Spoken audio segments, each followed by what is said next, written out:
सांस्कृतिक कार्य संचालनालय आयोजित आजच्या या विशेष कार्यक्रमासाठी उपस्थित असलेले माननीय राज्यपाल आणि त्यांच्या समवेत असलेल्या सर्व मान्यवरांचं आपण टाळ्यांच्या कडकडाटामध्ये स्वागत करूया.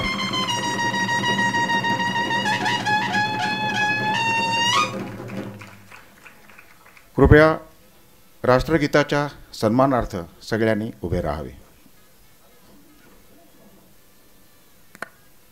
जनगण मन अधिनायक जय हे भारत भाग्य विधाता. पंजाब सिंध गुजरात मराठा द्राविड उत्कल गंगा. विंध्य हिमाचल यमुना गंगा उच्चल जलधि तरंगा. तव शुभ नामे जागे तव शुभ आशीष मांगे. गाहे तव जय गाथा. जनगण मंगलदायक जय हे भारत भाग्य विधाता. जय हे जय हे जय हे जय जय जय जय हे. भारत माता की. राष्ट्रगीत संपल्यानंतर आपल्या सगळ्यांच्या ओठातून उत्स्फूर्तपणे भारत मातेचा जय जयकार येतो. 15 ऑगस्ट 1947 साली आपला देश स्वतंत्र झाला. या गोष्टीला आता 74 वर्ष झालेत आणि आपण येत्या 15 ऑगस्टला 75व्या वर्षात पदार्पण करणार आहोत. भारतीय स्वातंत्र्याचा हा अमृत महोत्सव 75वा वाढदिवस 75 आठवडे देशभरात वेगवेगळ्या उपक्रमांनी साजरा करावा अशी कल्पना केंद्र सरकार आणि सर्व राज्य सरकार केंद्रशासित प्रदेश यांनी हाती घेतलेली आहे आणि त्याचा मुंबईतल्या कार्यक्रमाचा भव्य शुभारंभ माननीय राज्यपाल भगतसिंग कोश्यारी साहेब यांच्या हस्ते आपण करणार आहोत. या शुभारंभासाठी मी मंचावरील सर्व मान्यवरांना विनंती करतो की आपण दीप प्रज्वलन करून या भारतीय स्वातंत्र्याच्या अमृत महोत्सवी कार्यक्रमाचा शुभारंभ करावा.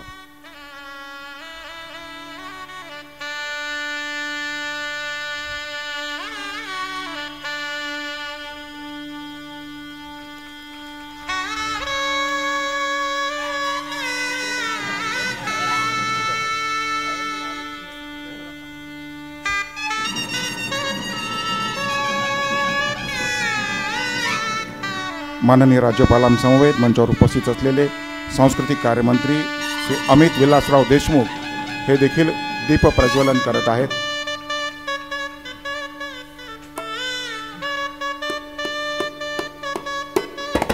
चैतन्याचं ऊर्जेचं प्रतीक असलेलं दीप आपल्या संस्कृतीनुसार त्याचं प्रज्वलन माननीय राज्यपाल महोदयांनी केलेलं आहे.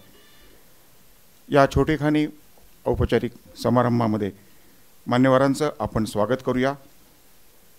मी सांस्कृतिक कार्यमंत्री माननीय अमित विलासराव देशमुखजी यांना विनंती करतो त्यांनी माननीय राज्यपाल श्री भगतसिंग कोश्यारी यांचा या समारंभाच्या निमित्तानं त्यांचं स्वागत करावं.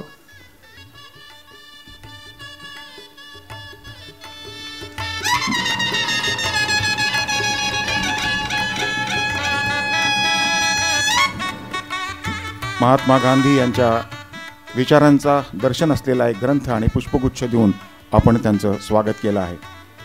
यानंतर माननीय सचिव सांस्कृतिक कार्य विभाग श्री सौरव विजय साहेब यांना मी विनंती करतो त्यांनी सांस्कृतिक कार्यमंत्री श्री अमित विलासराव देशमुख यांचंही स्वागत करावं. अमितजींच्या नेतृत्वाखाली राज्याचा सांस्कृतिक कार्य विभाग अतिशय जोमानं वाटचाल करत आहे. महाराष्ट्राची सांस्कृतिक श्रीमंती टिकवण्याचं काम करत आहे.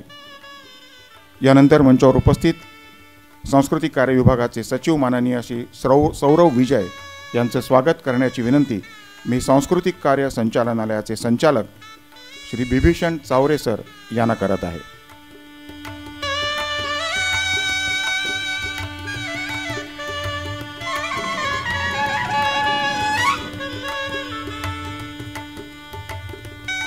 आजचा हा कार्यक्रम, त्याचं प्रयोजन आणि विशेषतः आजच्या दिवसाची त्यासाठी केलेली निवड याचा अंदाज मंचावरती दोन्ही बाजूला जी काही चित्र किंवा पोस्टर्स लावले आहेत त्यावरून आपल्याला आला असेल. या सगळ्याच प्रकल्पाची माहिती देण्यासाठी प्रास्ताविकपर विचार व्यक्त करण्याची मी विनंती करतो माननीय सौरव विजयसाहेब, सचिव सांस्कृतिक कार्य. आजचे कार्यक्रमाचे अध्यक्ष आपले राज्याचे माननीय राज्यपाल श्री भगतसिंगजी कोश्यारीजी, आमचे सांस्कृतिक विभागाचे आणि मेडिकल एज्युकेशन डिपार्टमेंटचे सन्मान्य मंत्री माननीय अमित देशमुखजी, आज उपस्थित सर्व बंधू आणि भगिनींनो, आपण सर्वांना माहीत आहे की भारतीय स्वातंत्र्याचे 75 वर्ष म्हणजे आझादी का अमृत महोत्सव हा कार्यक्रम आपण 12 मार्चपासून संपूर्ण देशभरात साजरा करीत आहोत. आजच्या दिवसाचे महत्त्व म्हणजे महात्मा गांधी यांनी 1930 साली आजच्याच दिवशी त्यांच्या दांडी यात्रेला सुरुवात केली होती आणि आपण बघितले आज माननीय पंतप्रधानांच्या हस्ते सुद्धा आज दांडी रॅलीची त्यांनी फ्लॅग ऑफ केलेला आहे. हे भारताच्या स्वातंत्र्य लढ्यातील एक महत्त्वाची घटना होती. असे अनेक महत्त्वाचे टप्पे त्यानंतर लढ्यात येत गेले आणि 15 ऑगस्ट 1947 या दिवशी देश स्वतंत्र झाला. 2022 मध्ये अमृत महोत्सवी स्वातंत्र्य दिनाच्या पूर्वी आपण आजपासून 75 आठवडे स्वातंत्र्याचे जागर करणार आहोत आणि आपल्या राज्यामध्ये सुद्धा सांस्कृतिक विभागामार्फत आपण पूर्ण वर्षभराचं असं नियोजन करणार आहोत. त्यामध्ये सर्वांची सूचना सजेशन्स आपण घेणार आहोत आणि त्या अनुषंगाने आपण एक चांगलं प्रत्येक आठवड्याला एक चांगला कार्यक्रम घेण्याची पूर्ण राज्यभरात आपली तयारी आहे. आपण आजच्या दिवशी 3 ठिकाणी म्हणजे वर्धाचे सेवाग्राम आश्रममध्ये, पुण्याचे आगा खान पॅलेसमध्ये आणि आज ऑगस्ट क्रांती मैदानमध्ये माननीय मुख्यमंत्र्यांच्या हस्ते असं आपण हे कार्यक्रमचे 3 ठिकाणी सुरुवात केलेली आहे आणि आजची हे सांस्कृतिक संध्या म्हणजे तेच कार्यक्रमाचा एक भाग म्हणून आहे. मी माननीय राज्यपाल महोदयांच्या परत आणि माननीय मंत्री महोदयांचं स्वागत करतो आणि त्यांना आज आपल्याला वेळ दिली त्याबद्दल त्यांना धन्यवाद पण देतो. धन्यवाद सचिव साहेब. महाराष्ट्र हा नेहमीच देशातल्या सगळ्या क्षेत्रामध्ये कायम आघाडीवर राहिलेला आहे. विशेषतः ज्या स्वातंत्र्य लढ्याचा आपण उल्लेख करतो त्या स्वातंत्र्य लढ्यात देखील महाराष्ट्राचं योगदान अतिशय लक्षणीय होतं. त्यामुळे या स्वातंत्र्याचा अमृत महोत्सव साजरा करत असताना देखील महाराष्ट्र विविध उपक्रम करून, नाविन्यपूर्ण उपक्रम करून देशामध्ये आघाडी घेईल असा विश्वास व्यक्त करतो आणि ह्याच विश्वासासह सांस्कृतिक कार्यमंत्री माननीय श्री अमित विलासराव देशमुख यांना या निमित्ताने आपले विचार व्यक्त करण्याची विनंती करतो. महाराष्ट्र शासनाच्या पुढाकाराने आज आपण भारताच्या स्वातंत्र्याचे 75 वर्ष साजरा करीत आहोत. या सोहळ्याचे सन्माननीय अध्यक्ष महाराष्ट्र राज्याचे महामहिम राज्यपाल आदरणीय भगतसिंग कोश्यारीजी, सांस्कृतिक कार्य आणि वैद्यकीय शिक्षण विभागाचे सचिव आणि ज्यांचे विचार आपण नुकतेच ऐकले ते सौरभ विजय, या सोहळ्याला उपस्थित असलेले सारे सन्माननीय पत्रकार बंधू भगिनी मित्रांनो, भारताला 75 वर्ष स्वातंत्र्य मिळवून येत्या 15 ऑगस्ट 2021 रोजी पूर्ण होतील. भारताचे पंतप्रधान नरेंद्र मोदीजी यांनी स्वातंत्र्याचे 75 वर्ष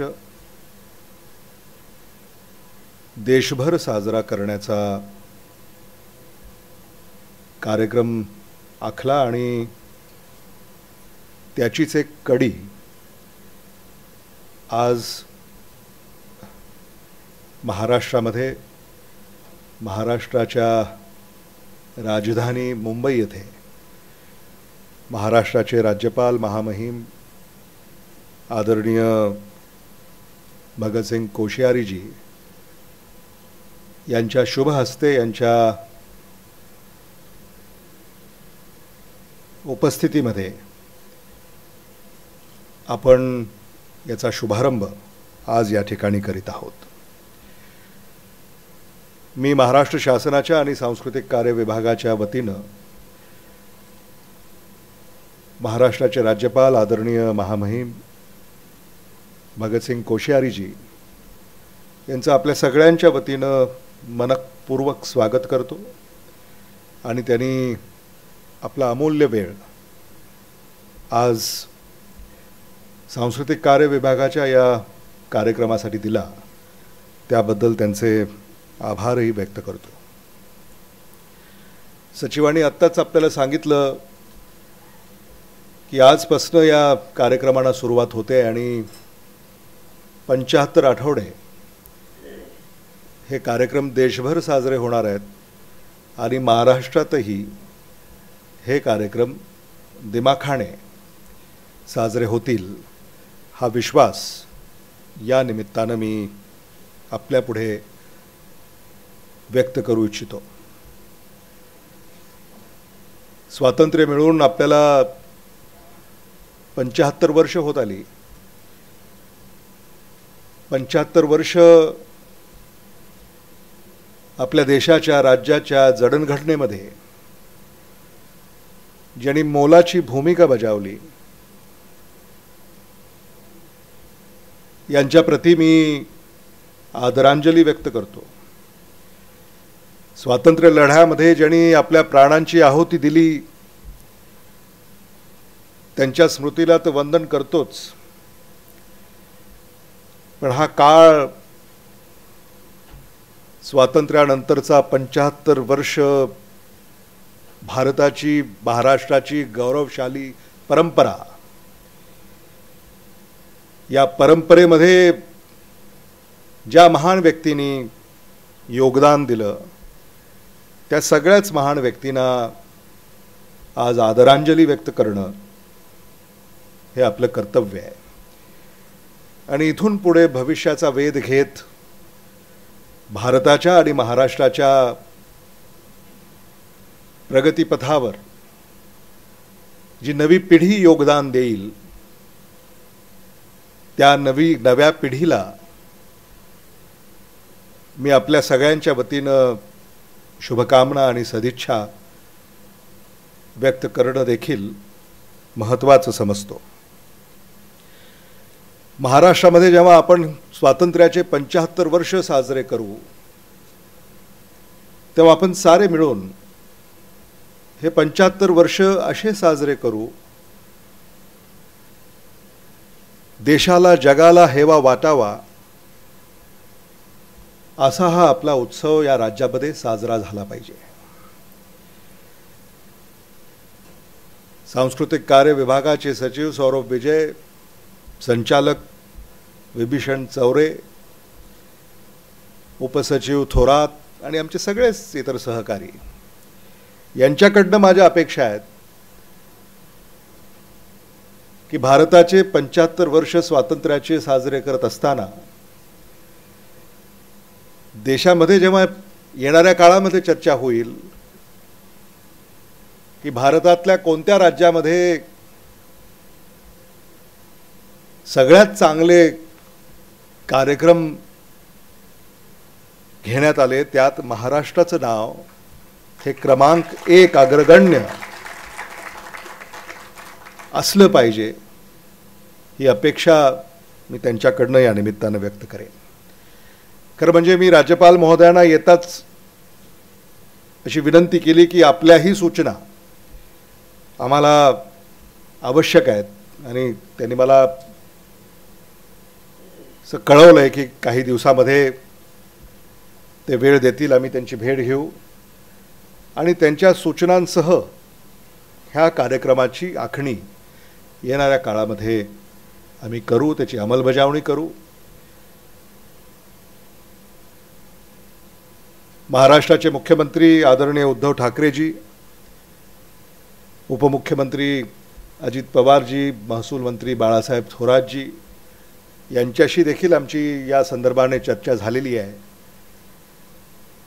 आणि या सोहळ्याला शतप्रतिशत पाठिंबा त्यांनी व्यक्त केलेला आहे आणि यासाठी जेवढा म्हणून आर्थिक निधी लागेल त्याच्यामध्ये कमतरता येणार नाही असा विश्वासही त्यांनी व्यक्त केलेला आहे. हे आपल्यापुढं मांडणं मला असं वाटतं की महत्त्वाचं आहे. कोरोना अजूनही संपलेलं नाही, त्यामुळे अतिशय कमी संख्येनं आपण या ठिकाणी निमंत्रितांना बोलवलेलं आहे आणि ऑनलाईन म्हणजे आता हे सगळं लाईव्ह आहे, त्यामुळं ऑनलाईन पद्धतीनंच अलीकडं सगळे कार्यक्रम आपण घेतो आहे. सामाजिक अंतरसुद्धा आपण पाळताय.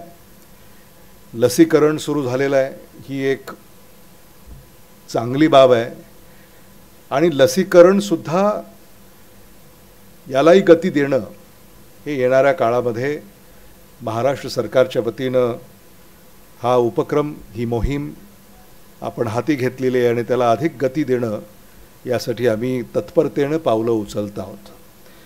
त्यामुळे आपल्या सगळ्यांना या निमित्तानं हे सगळं आपण साजरं करू, पण हे साजरं करत असताना काही पथ्यसुद्धा आपण पाळले पाहिजेत, हे देखील आपण लक्षात ठेवूया. मी भारताच्या स्वातंत्र्याच्या 75 वर्षपूर्तीच्या मी आपल्या सगळ्यांना माझ्या वतीनं लाख लाख शुभेच्छा व्यक्त करतो.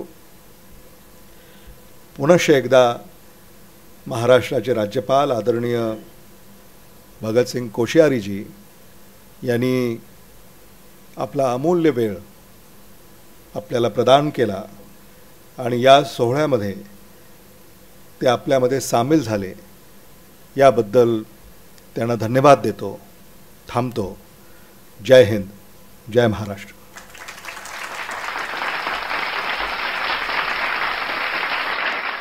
धन्यवाद अमित देशमुख साहेब.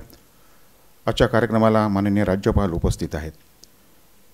राज्यपाल पद हे संवैधानिक पद जरी असलं तरी जेव्हा त्या पदावरती भगतसिंग कोश्यारी यांच्यासारखं व्यक्तिमत्व आलं तेव्हा महाराष्ट्रातल्या अनेकांना आपल्याच घरातलं कोणीतरी पितृतुल्य, पितामहतुल्य व्यक्ती महाराष्ट्राचे राज्यपाल झाल्याची भावना निर्माण झाली. आपल्यासारख्या ज्ञानतपस्वी व्यक्तिमत्वाचे विचार विशेषतः स्वातंत्र्य लढ्याच्या या अमृत महोत्सवी वर्षात ऐकायला आम्ही उत्सुक आहोत. माननीय राज्यपाल भगतसिंग कोश्यारी. आप सबकी मराठी समझ रहा था तो आपने मेरी हिंदी समझनी चाहिए, तभी तो सांस्कृतिक एकता होगी, है? तो इनका एक एक शब्द समझ रहा था मैं.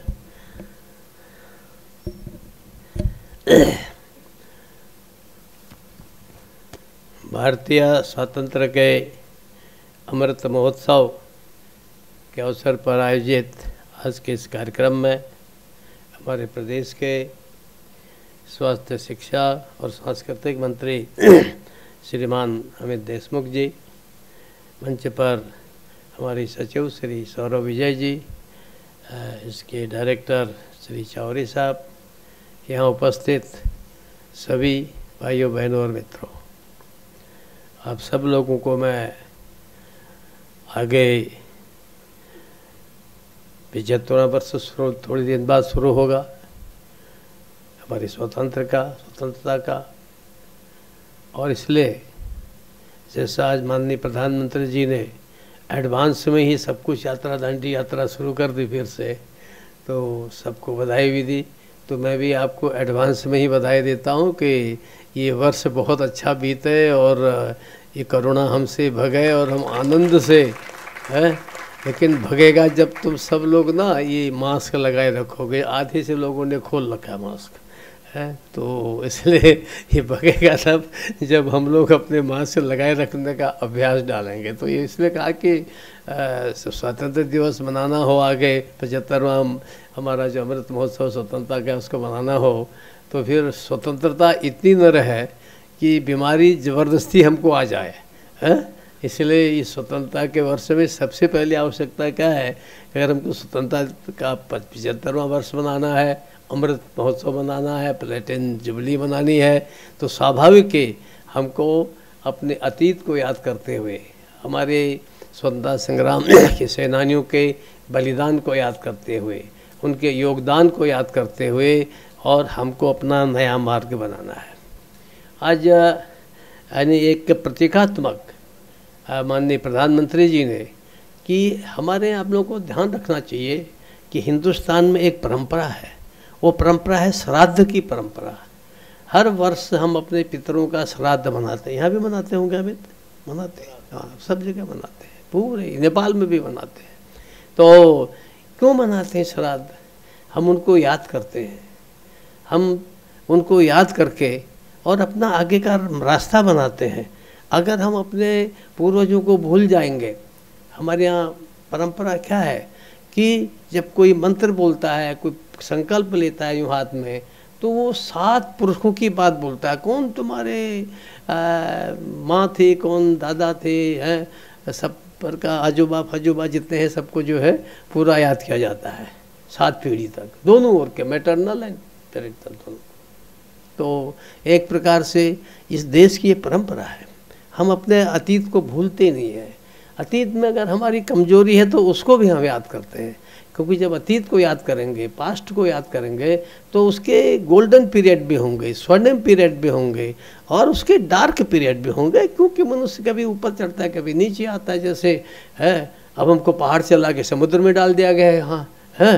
अब क्या पता आप में से किसी अमित को या किसी को जो है यहाँ से कुछ पहाड़ में ऊँचा और ऊँचा पहुँचा दिया जाए, तो ये जो है ये चलता है। इसलिए ये देश जो है एक प्रकार से हमको आज जो ये उत्सव मनाया जा रहा है, आखिर हमारे यहाँ के जितने छोटे छोटे उम्र के लोग हैं यहाँ अभी, ये कभी दांडी यात्रा की कल्पना भी नहीं कर सकते।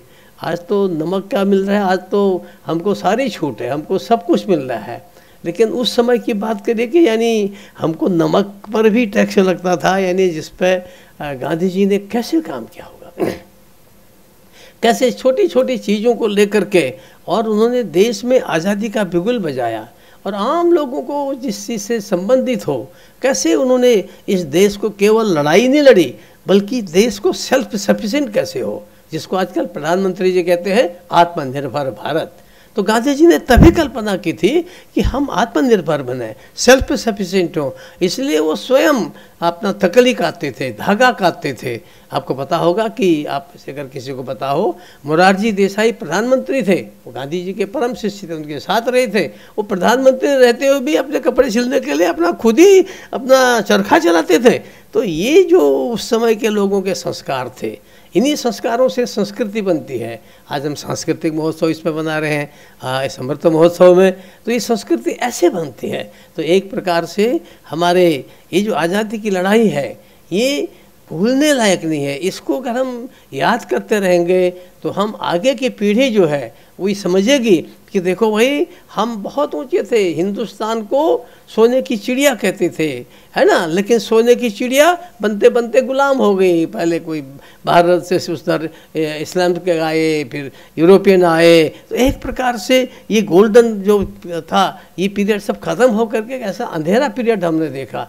आगे वो अंधेरा पीरियड न देखना पड़े, तो इसलिए क्या गांधी जी ने किया, क्या सुभाष बोस ने किया, क्या तिलक ने किया, क्या और गोखले जी ने किया, ये सारी जितनी चीज़ें हैं, क्या हमारे चंद्रशेखर आज़ाद ने किया, भगत सिंह ने किया, ऐसे जितने क्रांतिकारी, वासुदेव बल्लभ फड़के, आपके यहाँ कैसे क्रांतिकारी, चापेकर, बंधु जाने कितने हैं, कितने याद करते हैं, याद ही नहीं करते। कितनों को पूछो है, कितनों को लगता है। आप लोगों को पता है, मैं 1962 के बाद मैंने कोई फिल्म नहीं देखी, लास्ट फिल्म 1962 में देखी। लेकिन यहाँ किसी ने कहा कि नहीं, वो हमारे मित्र हैं राउत राज्यसभा में मेरे साथ थे, उनके लड़के ने शायद बनाए, तो उन्होंने कहा कोश्यारी जी मेरे बच्चे ने तान्हा जी पर फिल्म बनाई है, तो बोले आपको थोड़ी हॉल में आना होगा। तो मैंने बड़े खुशी से आया। मैंने कहा तान्हा जी पर फिल्म और भगत सिंह ना आए तो कैसे चलेगा, हम आएंगे। तो फिल्म दिखाई बेचारों ने, है तो अच्छा लगा एक प्रकार से, क्योंकि इससे राष्ट्रीयता का भाव जागृत होता है। अभी अमित जी मुझसे कहते हैं कि भविष्य में कैसे कार्यक्रम हम बैठ के तय करेंगे। अनेक बातें हैं, अनेक चीज़ें हैं जिनको हमें याद करना चाहिए।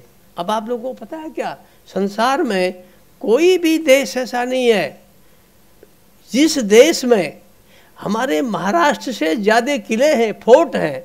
इस महाराष्ट्र में दुनिया के किसी भी देश से ज़्यादा फोर्ट हैं। और ये मुझे बहुत अच्छा लगा, एक युवक ने पूरी डायरी बना रखे, पूरी दुनिया के भारत के भी अलग अलग प्रदेशों के किलों का उसने, फोर्ट्स का वर्णन दे रखा है। अब कितना सुंदर उसने प्रयास किया है। ऐसे प्रयास हम सब लोग क्या क्या कर सकते हैं, कैसे हम अपने इस भारत की एकता को बनाए रखने के लिए, क्योंकि सबसे बड़ी चीज़ है नेशनल यूनिटी। ये नेशनल यूनिटी जब होगी, जब हमारे बीच में हारमोनी होगी, हम सब लोग, अब जैसे आप सब मराठी बोल रहे थे तो मेरे को कोई कठिनाई तो होती नहीं है बोल समझने में, है।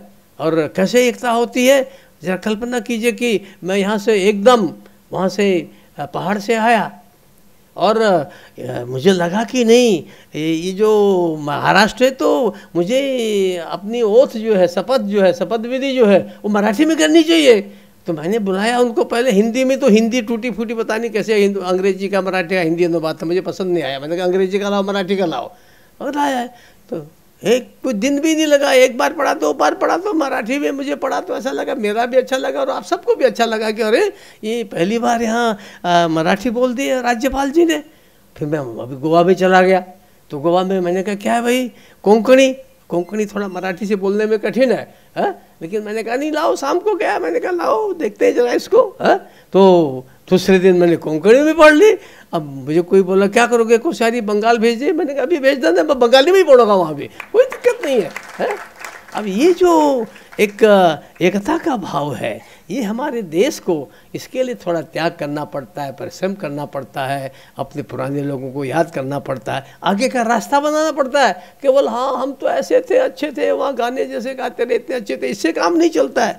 क्या उन्होंने जो रास्ता दिखाया है, उन्होंने जो कष्ट सहन किए हैं, जो पीड़ा सहन की, यातनाएं सहन की, जेल सहन की, और कितने लोग बलिदान हो गए, तो उसको देखते हुए हम उनके सपनों का एक आदर्श भारत बनाएंगे, हैं। उस आदर्श भारत बनाने के लिए, और हमारी जो संस्कृति है वो एक बहुत बड़ी चीज़ है, हमारी जो कल्चर है वो हम सबको जोड़ती है, उत्तर से दक्षिण तक, पूरब से पश्चिम तक, यही नहीं पूरे नेपाल तक भी एक ही संस्कृति हमको सबको जोड़ती है। भाषा थोड़ी अलग अलग है, भाषा तो यहाँ मराठी अलग है, कोंकणी अलग है, बगल में गुजराती अलग है, लेकिन उसके बाद भी क्या है, हम सब लोग एक है कि नहीं है। ऐसा लगता है कि हाँ हम सारा देश एक है।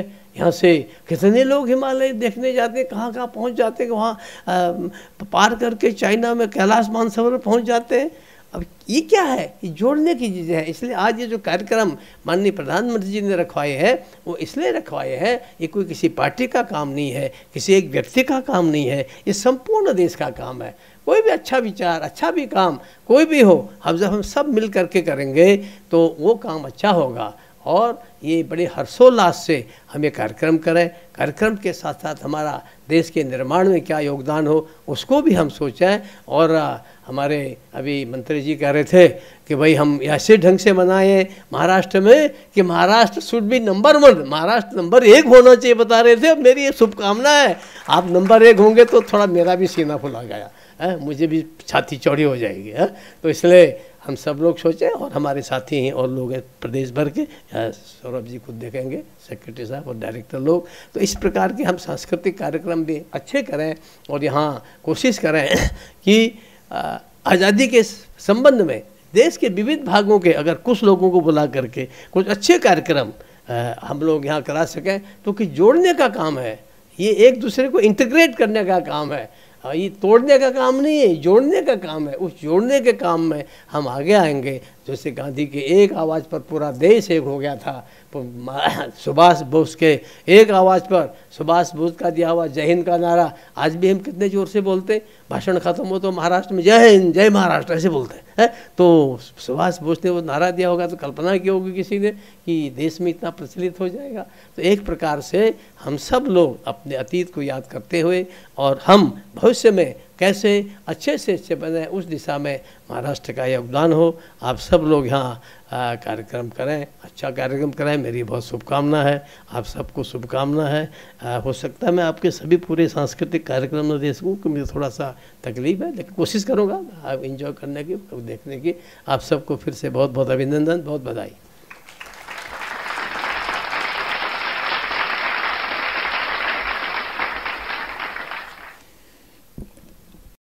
धन्यवाद। आपल्या स्वातंत्र्य लढ्यातल्या सर्व वीरांचं स्मरण करताना किंवा एकंदरीतच आपल्या आदर्श महापुरुषांचं स्मरण करताना, त्यांचं गुणगान करताना, त्यांच्या व्यक्तिमत्वाचा, त्यांच्या कार्याचा, त्यांच्या प्रतिभेचा, ज्ञानाचा थोडा तरी अंश आपल्यामध्ये आला तरच खऱ्या अर्थानं हा उत्सव साजरा केल्यासारखं होईल असं मत माननीय राज्यपालांनी व्यक्त केलं। आणि मला वाटतं आपण सगळ्यांनी हा निश्चय करूनच येत्या 75 आठवड्याच्या या भारतीय स्वातंत्र्याच्या अमृत महोत्सव समारंभाला सामोरं जाऊया। या कार्यक्रमाच्या निमित्तानं राज्याच्या सांस्कृतिक कार्य संचालनालयाचे संचालक माननीय बिभीषण चौरे सर यांना मी आभार प्रदर्शन करण्याची विनंती करतो। बिभीषण चौरे सर। नमस्कार। भारतीय स्वातंत्र्याची 75 वर्ष आझादी का अमृत महोत्सव या कार्यक्रमासाठी आवर्जून उपस्थित राहिलेले महाराष्ट्र राज्याचे माननीय राज्यपाल भगतसिंग कोश्यारीजी, मी आपणास विभागाच्या वतीनं आपला आभारी आहे की आपण आपल्या रसाळवाणीनं आम्हाला सर्वांना चिंब करून टाकलेला आहे, त्याबद्दल मी आपला आभार व्यक्त करतो। सांस्कृतिक कार्यमंत्री माननीय अमित देशमुख साहेब यांनी सांस्कृतिक कार्य विभागाची वाटचाल कशी असेल आणि या कार्यक्रमात त्यांचं महत्त्व कसं राहील याविषयी आपल्याला जे 4 शब्द सांगितले त्याबद्दल मी त्यांचेही आभार व्यक्त करतो। तसेच सांस्कृतिक कार्य विभागाचे सचिव माननीय सौरभ विजय साहेब यांचंही मी या ठिकाणी आभार व्यक्त करतो। या कार्यक्रमासाठी ज्यांनी सहकार्य केलं ते सर्व पत्रकार, इतर अधिकारी आणि आपण सर्वांचं मी या ठिकाणी आभार मानतो। जय हिंद, जय महाराष्ट्र।